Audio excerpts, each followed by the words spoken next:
We are so excited about this program and what it has to offer. One of the most common questions we get, though, is how do I know when to move the student forward or move the student back using this modified Zwisch scale? Well, I always like to point out what makes you a great athletic trainer. Two things come to mind: effective communication and data driven decision making or evidence based practice. In today's video, we're going to talk about how we can use debriefing to effectively communicate and gather the data that we need to make the decisions to move the student forward or to pull the reins and hold them back.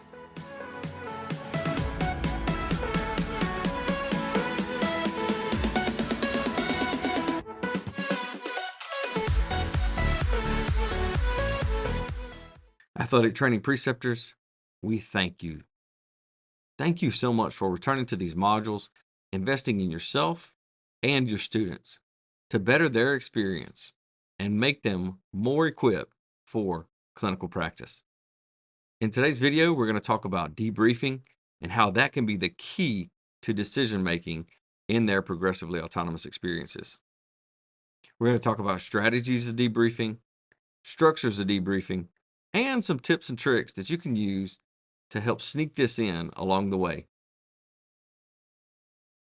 But first, let's take a step back. Picture this: a structured framework that allows you to systematically increase your students' autonomy.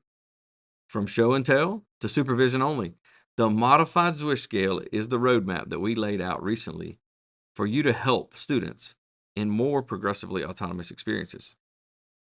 It is now time to turn your students into confident, independent clinicians.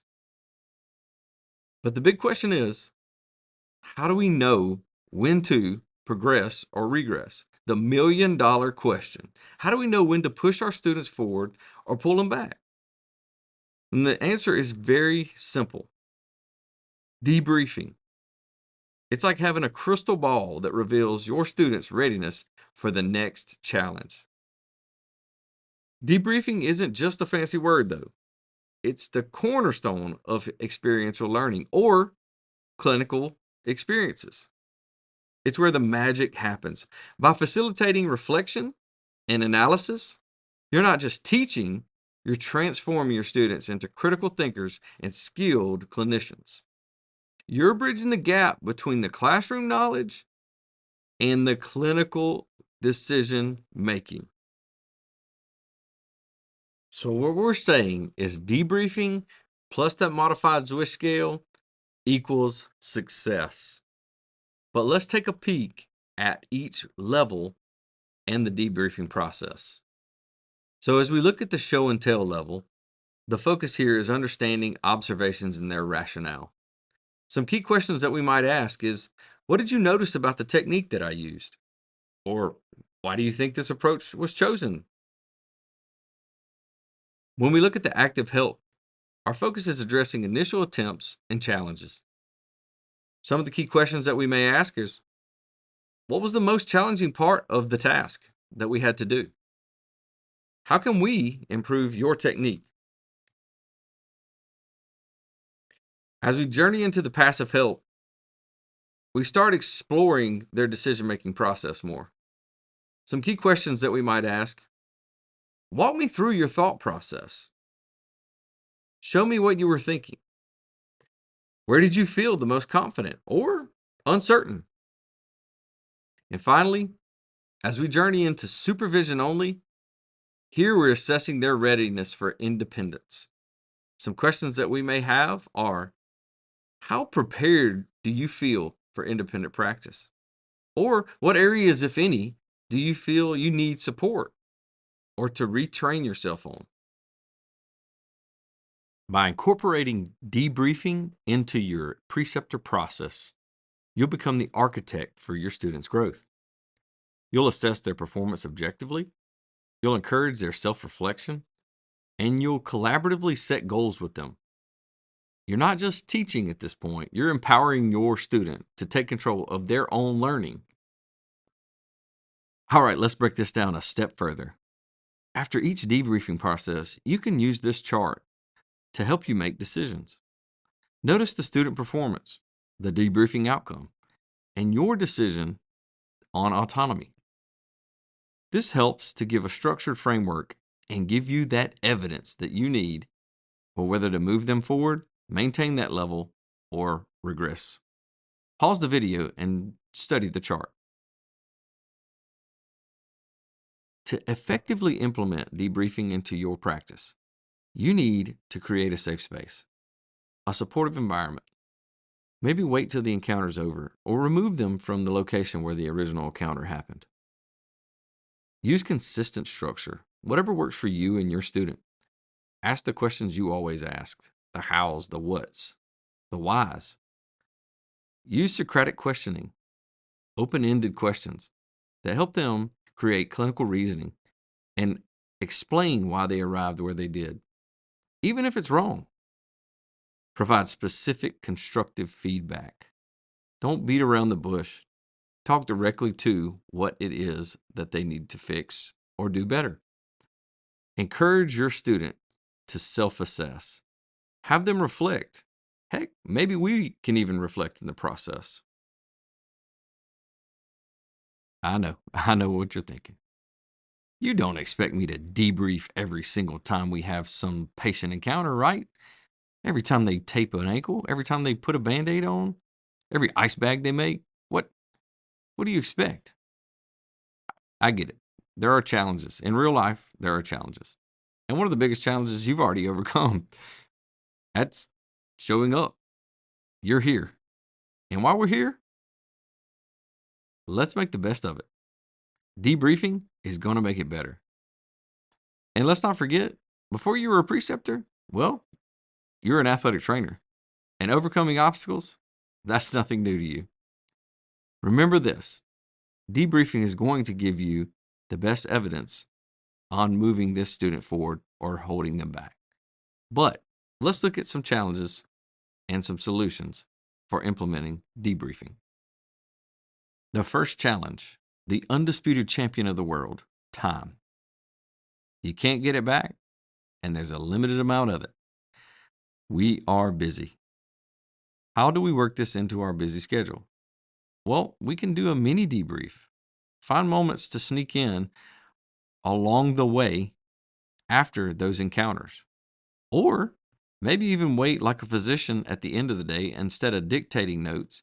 Do a whole debrief on the day. Break down each encounter. It helps us with recall, and heck, it may even help us in our own practice about what we need to put in our patient notes. One of the next challenges is that's not how I do that. That's not how I was taught. So you're not supposed to do it that way. Did they do what they were supposed to do? Or did they do what you wanted them to do? So maintaining that objectivity is a difficult task, especially if it's an emotional moment or a really high stress moment. Pair that with those CIPs that we already have in place. We can use that to measure what actually happened in the encounter. It doesn't have to be up to our standards. It needs to be up to the standards of practice. That last challenge, resistance to feedback. Maybe they're scared. Maybe they're intimidated. Maybe they just don't know what to say. Especially if debriefing is brand new to you and giving feedback is a challenge. Framing the debriefing process as a collaborative learning experience, tell them that you are there to learn just like they are. One strategy I use with my students is I tell them out the gate, there's nothing different between me and you besides a certification number. You'll be doing the exact same thing that I'm doing next year when you get certified. That makes it seem we're on the same level and we're there for each other. And now the secret sauce for debriefing. Some tips and tricks of the talk. First things first, before we roll into a debrief, we need to check ourselves. Reflect. Did we overstep our boundary? Did we take something away from the student that they could have finished? If I would have just given them a little bit more time, they would have figured it out. Yes, patient safety is a top priority, and sometimes this puts us in protective mode. Remember, emotions and feelings also need to be checked. Speaking of safety, creating a safe space for the student to be able to express without judgment their thoughts and feelings. Now, safety doesn't have to equal comfort. The learning process, it should be a little uncomfortable, but they should not feel attacked in the feedback that we're giving them. Next is consistency. Being consistent in the way that we speak with our students, the feedback that we give, the expectations that we set, and that we are going to have a debrief. Any good workout plan is no good if we're not consistent. Neither is debriefing. Let's be consistent. Lastly is pre-plan. Tell your student ahead of time, after this encounter, we're going to do a debrief. I'm going to expect these things. This makes them a whole lot more accountable for their actions.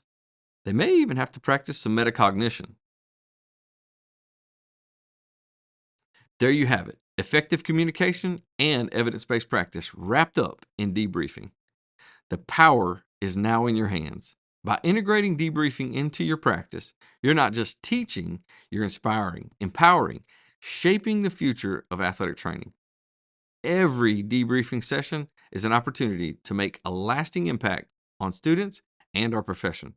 So I challenge you, embrace the debrief. Make it a part of your precepting toolkit.